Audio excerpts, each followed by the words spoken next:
Whitesnake there, back with a bang, if you'll pardon the expression, with new single Still of the Night, a track also featured on the new Whitesnake album called simply, but highly appropriately, Whitesnake.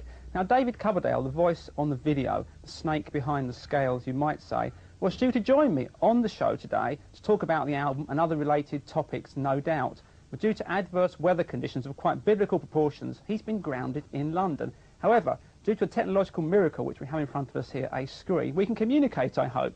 David, are you there? Yes, indeed, Dante. How are you doing? Fine, thank you. Everybody was suffering from wind at Heathrow. I'm sorry. Oh, well, there you go. Now, David, I can't help but notice that the musicians credited on the sleeve of the new album aren't actually the people that appear in the video. Can I therefore presume that the people that play on the album are no longer part of the Whitesnake setup? I'm afraid so. So, the musicians in the video, it's a real David Coverdale's all-star lineup. Would you like them to be the new Whitesnake? Well, according to the article that you and I did a couple of months ago in Los Angeles, things have changed somewhat. These musicians are on call. If everything goes well, they will be presenting Whitesnake music in future. Right, but at this precise moment in time, which is about 5 to 6 according to Mickey Mouse here, is it fair to say that Whitesnake is a solo project? No, Whitesnake is a vehicle for hopefully good rock and roll songs. And it's my choice to exercise flexibility within that framework. Right. Now, the new album wasn't a quick in-and-out job, as we say. It took quite a long time in coming.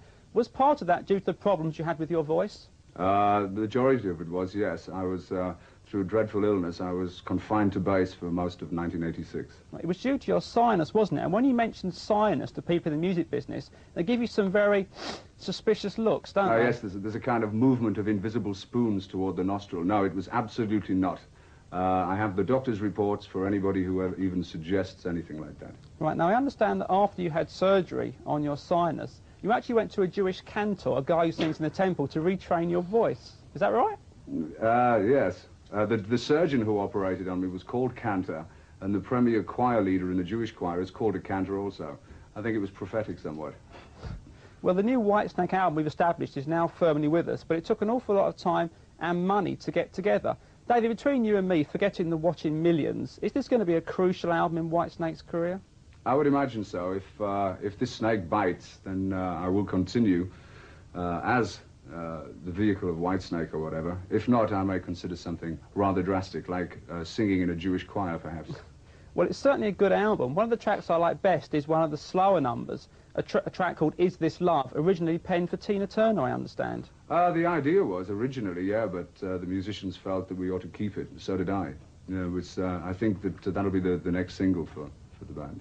Right. Now, David, you've often been accused in the past of writing very chest-beating macho lyrics, but I noticed that on this album you don't always get the girl. Are you losing your magic touch here? No, I've seemed to sort of pop in and out, as you were saying earlier. Oh, well, it's not always my choice to lose in the heart stakes. A quick final word, Dave. When can we expect to see Whitesnake back on tour? I would certainly hope in the summer. I've been talking with a couple of promoters about making some sneaky appearances, which is probably the story of my life, really. Oh, great. Well, thanks for joining us. Back to the Whitesnake video now. QVT and Q-tight trousers.